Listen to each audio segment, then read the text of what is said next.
আর এদিকে পক্ষপাত আছে এই কারণে যদি টেকনোক্র্যাট কোটায় খলিল সাহেবের নিয়োগ হয়, তাহলে খলিল সাহেব যদি বিএনপির আপন লোক হয়ে থাকেন, তাহলে খলিল সাহেব একদম প্রধান উপদেষ্টার পাশে বসে নির্বাচনের কাজটা করেছেন।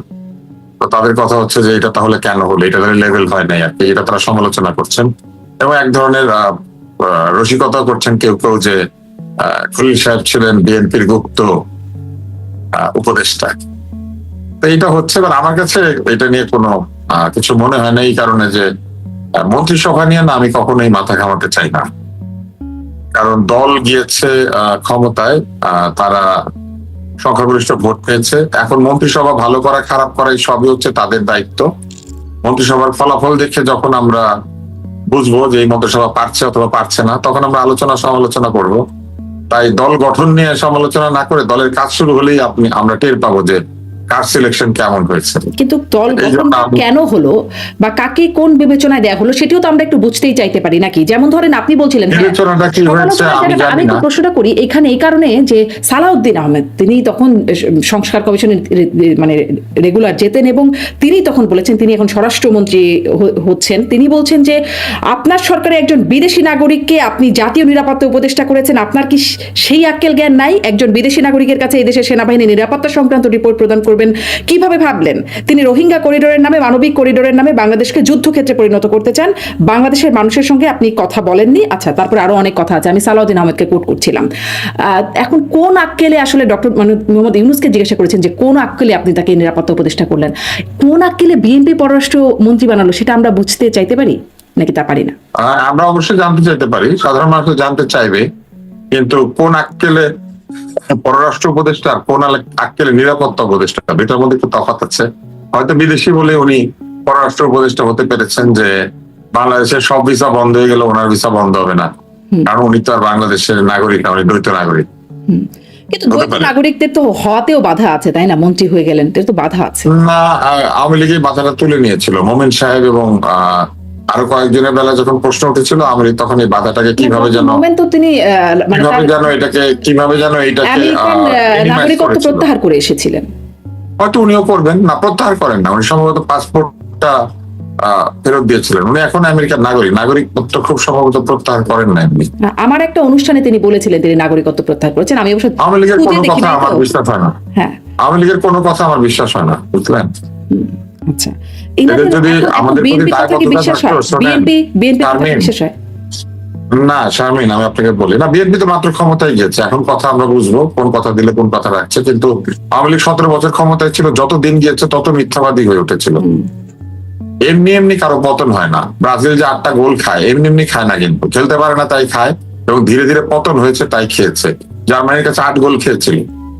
তো ওইরকম আওয়ামী লীগের যেই দশা হয়েছে এর কারণ হচ্ছে আওয়ামী লীগ একেবারে একটা নিম্নমানের দলে পরিণত হয়েছিল।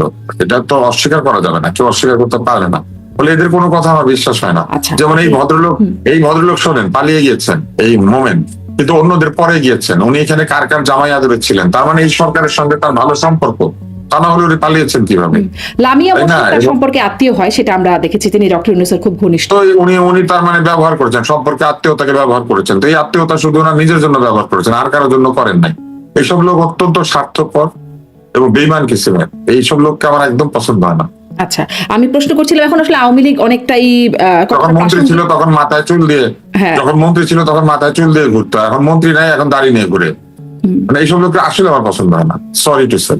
আচ্ছা, এখন নতুন সরকার আসছে, তাদের নিয়ে আলোচনা, তাদের আসলে কতটা পছন্দ? এগুলোকে নিয়ে যদি আওয়ামী লীগ ফিরতে আসে, বুঝলেন, এগুলোকে নিয়ে ফিরতে আসলে মানে এয়ারপোর্টেই ধরা খাবেন, এয়ারপোর্টে মাইক শুরু হবে।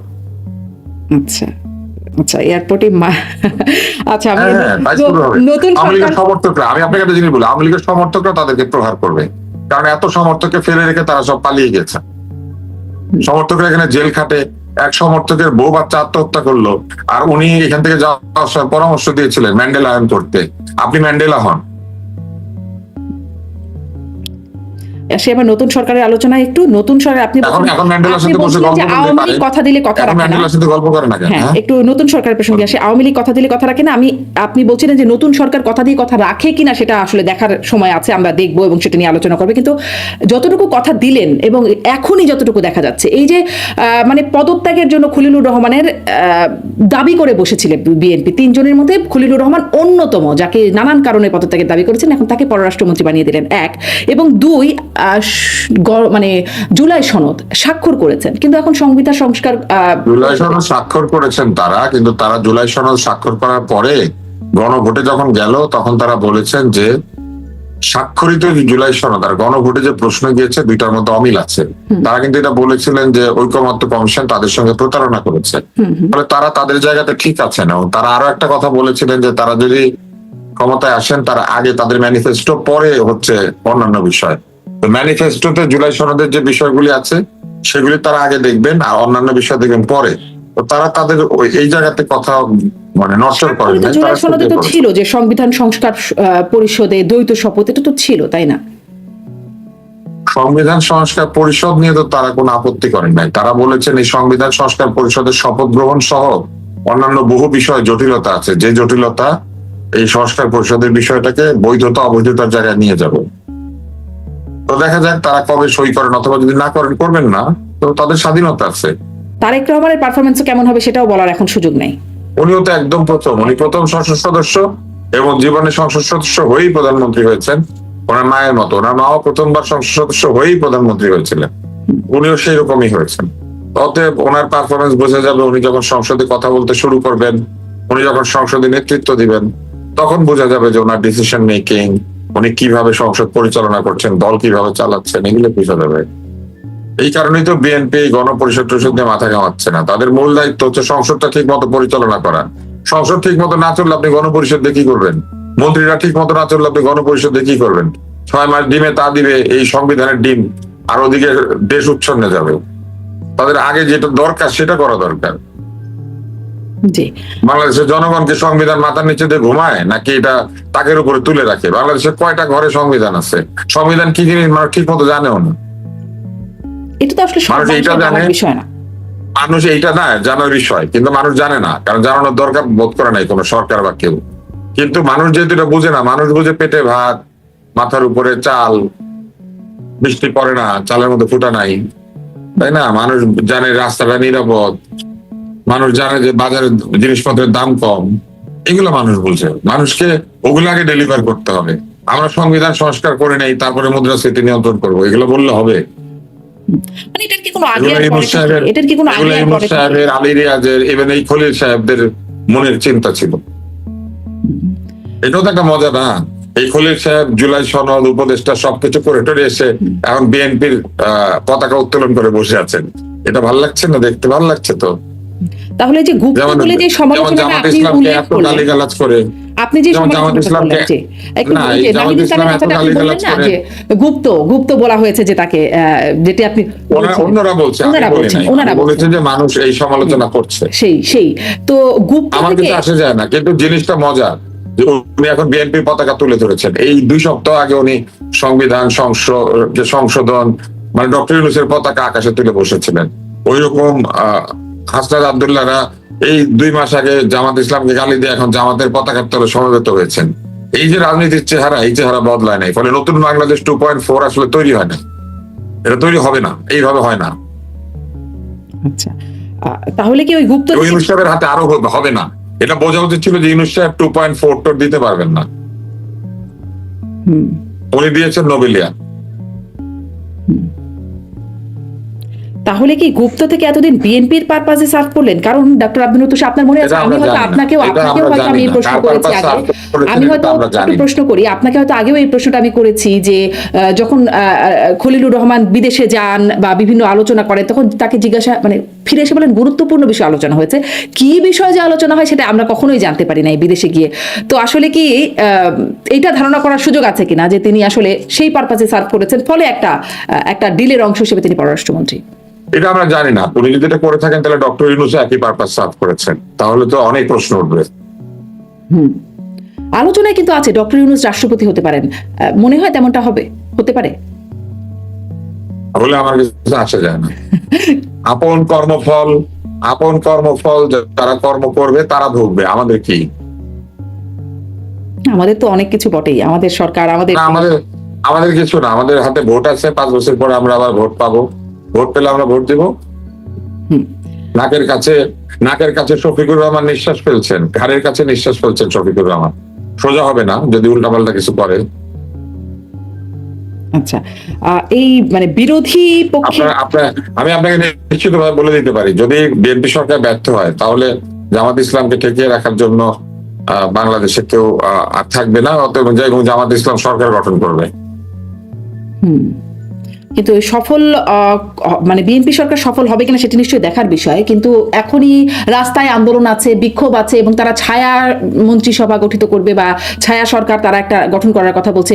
সহজ হবে বিএনপির জন্য আসলে সরকার পরিচালনা? সরকারের জন্য কখনো কিছু সহজ হয়? আওয়ামী লীগের জন্য সহজ ছিল, এরশাদের জন্য সহজ ছিল। সরকারের কাজ তো কোনোদিন সহজ না, এটা সবচেয়ে কঠিন। কারণ তাকে একদিকে জনগণকে খুশি করতে হয়, আরেকদিকে বিরোধীদের উৎপাত সহ্য করতে হয়।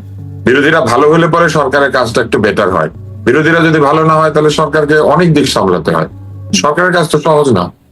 জি, বিরোধীরা কেমন হবে বলে মনে হয় আপনার? বিরোধী নেতা আমরা দেখলাম শফিকুর রহমান, উপনেতা আছেন ডক্টর তাহের, এবং এনসিপির নাহিদ ইসলাম হচ্ছেন হুইপ, বিরোধী দলীয় চিফ হুইপ। আপনার কি মনে হয় কেমন হলো বিরোধী দলের? জামাত ইসলামের সদস্যদের ব্যবহার ভালো, ওনারা আপনার সাথে বা কারোর সাথে সামনাসামনি কোনো দুর্ব্যবহার করেন না। ওনারা মানুষকে কোনো ধরনের অপমানজনক বা অসম্মানজনক কথাবার্তা কম বলেন। ফলে আমার ধারণা যে সংসদে এই বিরোধী দল অনেক ভালো ভাষায় কথা বলবে, এটা আমার ধারণা। কারণ তারা এক ধরনের ইসলামী আচরণ মেনে চলেন। তাদের রাজনীতিতে যতই যা থাকুক না কেন, সামনাসামনি আচরণে তারা খুবই পলিশড এক ধরনের বিহেভিয়ার তারা করেন। ফলে সংসদে নিশ্চয়ই তারা সেটা করবেন। উৎসারটনা, গীবত গাওয়া, আজে বাজে কথা বলা, বাপ মা তুলে কথা বলা, এগুলো নিশ্চয়ই বন্ধ হবে। আগের সংসদগুলিতে আমরা দেখেছি অমুকের বাপ কি ছিল, তমুকের চাচা কি ছিল, এই নিয়ে চলতো সমালোচনা, তাই না? এগুলো হয়তো বন্ধ হবে আর কি। আমার ধারণা যে এই বিরোধী দল আগের বিরোধী দলের ভাষায় কথা বলবে না, বা অপর বিরোধী দলের ভাষায় কথা বলবে না। আচ্ছা, মানে বিরোধী দলও ভালো হবে বলে মনে করছেন? জামাতের বিরোধী দল ভালো হবে না, আমি বলেছি বিরোধী দলের আচরণ ভালো, সংসদের আচরণ ভালো হবে। বিরোধী দলের ভালো মন্দের কিছু নাই, বিরোধী দল বিরোধী করবে, বিরোধী দল তার নিশ্চয় পক্ষে থাকবে না, বিরোধী দল বিরোধ করবে, কিন্তু সেই বিরোধের ভাষা ভালো হবে বলে আমার বিশ্বাস। তারা যে মানে সকালে বললেন যে তারা আসলে শপথ নেবেন না, কোনো শপথই নেবেন না যদি সংস্কার কমিশনে বিএনপি না নেয়, শপথ না নেয়, কিন্তু দুপুরে গিয়ে আবার শপথ নিলেন। এই বিষয়টা আপনার কাছে কেমন মনে হলো? কারণ তারা বুঝতে পেরেছেন যে শপথটা নিতে হবে, না নিলে পরে এই শপথ নেওয়ার বিষয়টা আরো পিছিয়ে যাবে এবং তারা এক ধরনের অ্যাডভান্টেজ হারাবেন। অতএব তারা আগে শপথটা নিয়ে নিয়েছেন, এখন তারা মাঝে মাঝে সংসদে যাবেন, আবার মাঝে মাঝে রাস্তায় আন্দোলন করবেন, এটা আমার ধারণা। আচ্ছা, মানে প্রধানমন্ত্রী হিসেবে কেমন হবেন সেটা তো এখনো বলার সুযোগ নেই, আপনি বলছিলেন, কিন্তু তার প্রধানমন্ত্রীর আশেপাশে যারা আছেন তাদেরকে আপনার আসলে কিভাবে, তাদেরকে এদেরকেও তো আমরা কি আগের থেকে সবাইকে চিনি তা তো না, এরা একটা তরুণ দল। তো সেই তরুণ দলের মধ্যে ধরেন উপদেষ্টাদের আমি কয়েকজনকে চিনি, হয়তো অর্ধেককে চিনি। এই অর্ধেক প্রমিজিং তরুণ, তাদের পোশাক আশাক ব্যবহার মার্জিত, তারা শিক্ষিত, তাদের অনেকেরই বিদেশে শিক্ষা আছে, কেউ ভালো চিকিৎসা বিদ্যালয় থেকে পাশ করেছেন যেমন ডাক্তার জাহিদ, তার আবার একটা রাজনৈতিক বিশ্লেষণের ক্ষমতা রয়েছে। এইরকম কিছু কিছু মানুষ আছে যাদের ব্যাপারে সরাসরি বড় অভিযোগ নাই। এখন দেখতে হবে যে তারা কি উপদেশ দেন, কিভাবে তারা প্রধানমন্ত্রীকে সাহায্য করেন, এটা দেখে তারপরে বোঝা যাবে। আমরা অতীতে দেখেছি যে উপদেষ্টাদের অনেকে উপদেশ দিতে গিয়ে ব্যর্থ হন, কিংবা তাদের উপদেশ গ্রহণ করার পরে এক ধরনের সমস্যা তৈরি হয়। এইগুলো আমরা দেখতে থাকবো এবং দেখে আমরা বিচার করতে পারবো যে এই উপদেষ্টা মন্ডলী কতটুকু ফাংশনাল, কতটুকু সম্ভাবনা আছে তাদের, বা কতটুকু তারা সঠিকভাবে পরামর্শ দিতে পারছেন। আর মন্ত্রী যারা বলেন তাদের তো আমরা একইভাবে, তরুণ মন্ত্রী যারা তাদেরকে চিনি না। মিলন সাহেবকে আমরা অতীতে দেখেছি ভালো ফাংশন করেছিলেন একজন শিক্ষামন্ত্রী হিসেবে। এইবার যদি মিলন সাহেব আগের মতো বা তার চেয়েও ভালো করতে পারেন।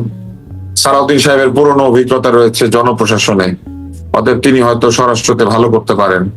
আর তার তো সব অভিজ্ঞতা আছে, তিনি নিজে অপহৃত হয়েছেন, গুম হয়েছেন, তাই না? অতএব তার প্রায় সকল অভিজ্ঞতা আছে। তো আমার মনে হয় তিনি হয়তো একটা বেটার স্বরাষ্ট্রমন্ত্রী হতে পারবেন। এর বাইরে ধরেন আমির খসরু মাহমুদ চৌধুরী অত্যন্ত ভদ্রলোক মানুষ, শিক্ষিত মানুষ। তিনি যে মন্ত্রণালয় পেয়েছেন সেখানে তিনি যদি এক্সপার্টদের সাথে নিয়ে মন্ত্রণালয়টা চালান, খারাপ চালানোর কথা না। আরো যারা সিনিয়র মন্ত্রী আছেন তাদের ব্যাপারে আমরা অতীতের বিষয় জানি। খুব বেশি অভিযোগ হলা কোন সিনিয়র এইবার মন্ত্রিসভায় আসেন নাই, 2-1 জন এসেছেন। এবার আমরা দেখবো যে তারা আগের চেয়ে পরিবর্তিত হয়েছে। 2-1 কারা? নাম না বলি, আছেন, সবাই তাদেরকে চেনে। মানে ইদানিং আসলে সবই নাম না বলার একটা সংস্কৃতি, যখন প্রচারণা চলছে নাম বলবো না, এই জন্য শোনেন, নাম বলবো না কারণ এখনো তারা কোনো কিছু করেন নাই। অতীতে যা করেছেন সেটার জন্য তারা শাস্তি ভোগ করেছেন। 17 বছর ক্ষমতায় ছিলেন না, অনেকে জেলখানায় ছিলেন, তাই না? এখন তারা নতুন ভাবে আবার এসেছেন। নতুন ভাবে শুরু করলে যদি আমরা দেখি আগের মতো পারফরমেন্স করছে, তখন নাম কেন, তখন বংশের নাম সহ করলো।